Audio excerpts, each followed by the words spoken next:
Hello friends, आप सभी का मेरे यूट्यूब चैनल पर स्वागत है। आई होप आप सभी अच्छे होंगे।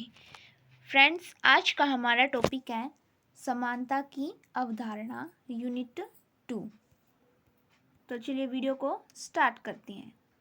सबसे पहले हम देखते हैं कि समानता का अर्थ क्या होता है।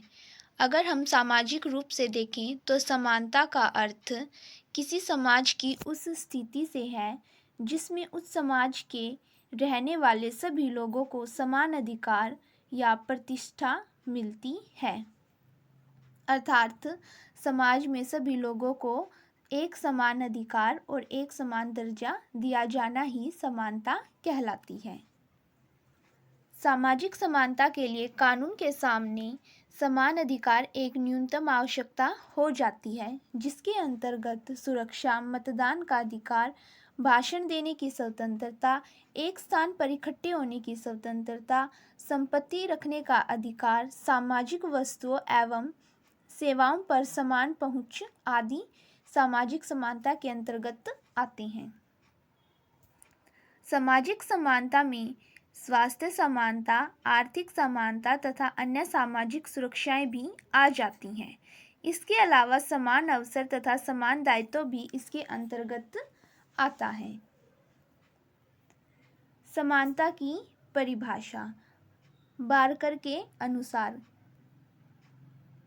समानता का आशय उस स्थिति से है जिसमें मुझे जो अधिकार प्राप्त है वह दूसरों को भी उसी रूप में मिले तथा जो अधिकार अन्य नागरिकों को प्राप्त है वह मुझे भी प्राप्त हो।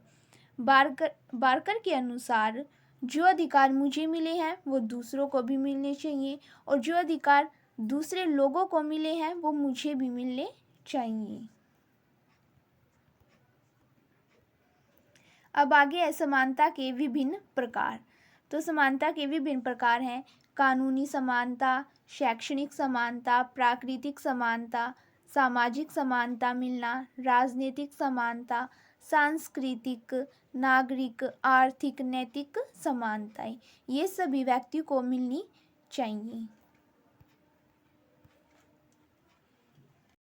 सबसे पहले है प्राकृतिक समानता।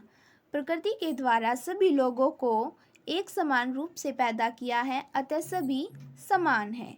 इस प्रकार सभी व्यक्ति जन्म से ही समान होते हैं, उनमें कोई भी असमानता नहीं पाई जाती। आगे है नागरिक समानता।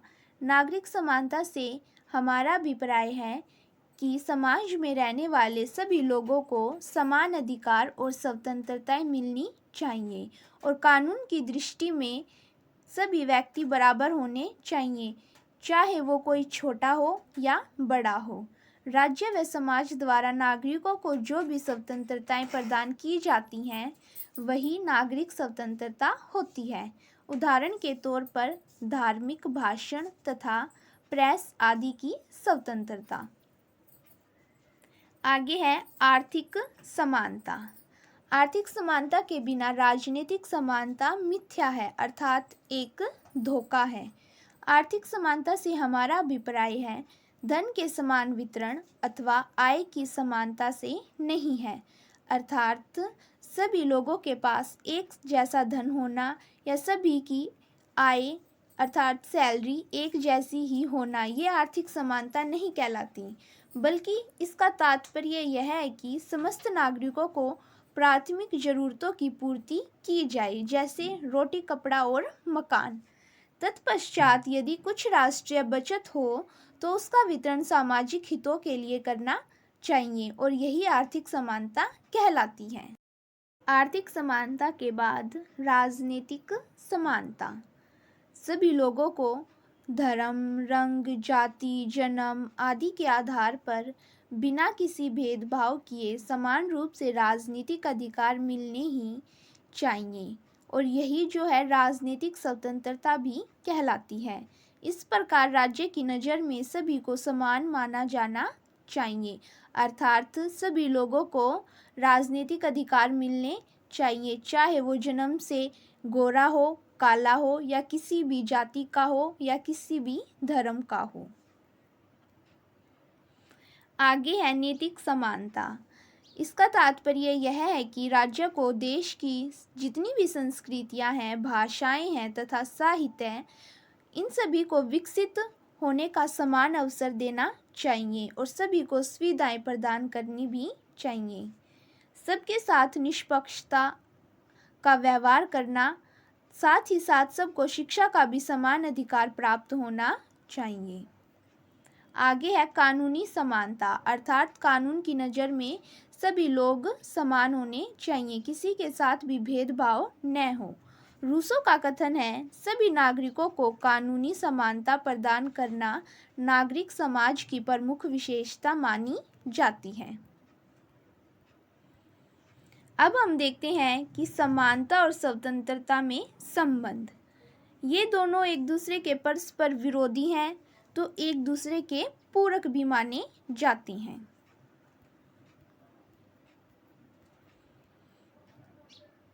सबसे पहले हम पढ़ेंगे कि स्वतंत्रता और समानता के संबंध की त्रुटिपूर्ण धारणा, अर्थात दोनों परस्पर विरोधी माने जाती हैं, तो कैसे।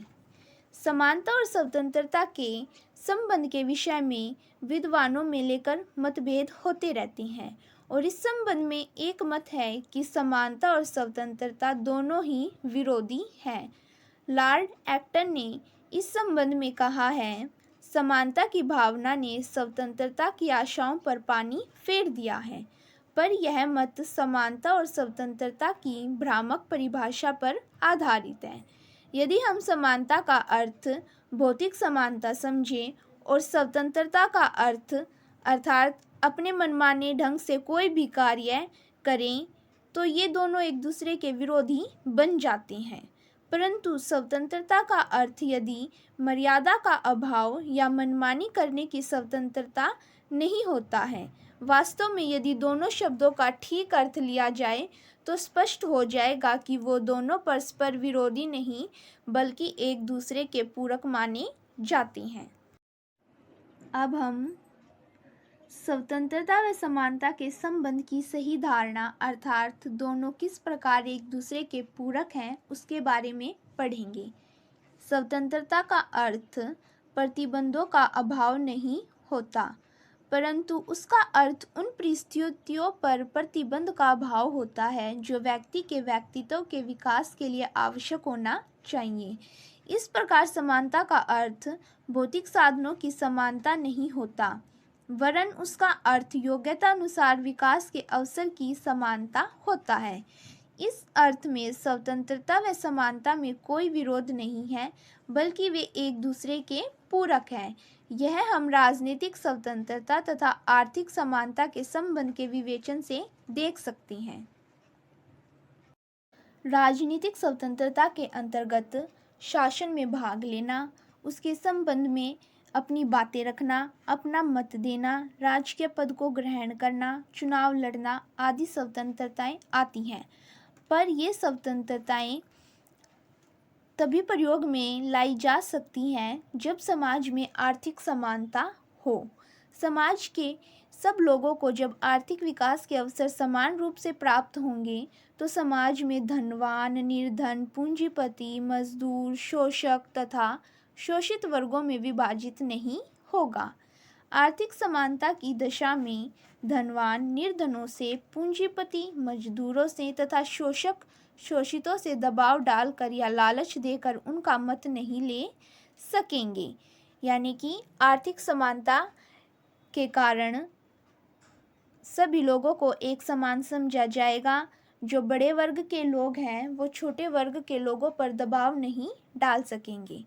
यदि समाज में आर्थिक समानता होगी तभी यह संभव हो सकता है।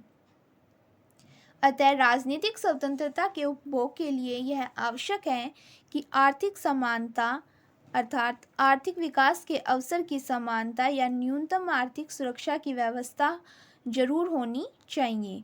वस्तुतः जैसा लोस्की ने भी कहा है, राजनीतिक समानता कभी वास्तविक नहीं हो सकती जब तक उसके साथ वास्तविक आर्थिक समानता न हो। इन्होंने एग्जाम्पल के द्वारा बताया है कि राजनीतिक समानता तभी संभव हो सकती है जब समाज में आर्थिक समानता होगी। यह स्पष्ट है कि दोनों परस्पर पूरक और सहायक हैं। एक के बिना दूसरा अस्तित्व में नहीं आ सकता। स्वतंत्रता के बिना समानता सहायक है। एक दूसरे के बिना इसका अस्तित्व नहीं हो सकता। स्वतंत्रता के बिना समानता बेकार हो जाती है और समानता के बिना स्वतंत्रता। आधुनिक युग में सभी लोकतांत्रिक देशों में व्यक्ति स्वतंत्रता पर जोर देती हैं। फ्रेंड्स, आज की वीडियो में इतना ही। नेक्स्ट वीडियो में हम फिर से मिलेंगे। धन्यवाद।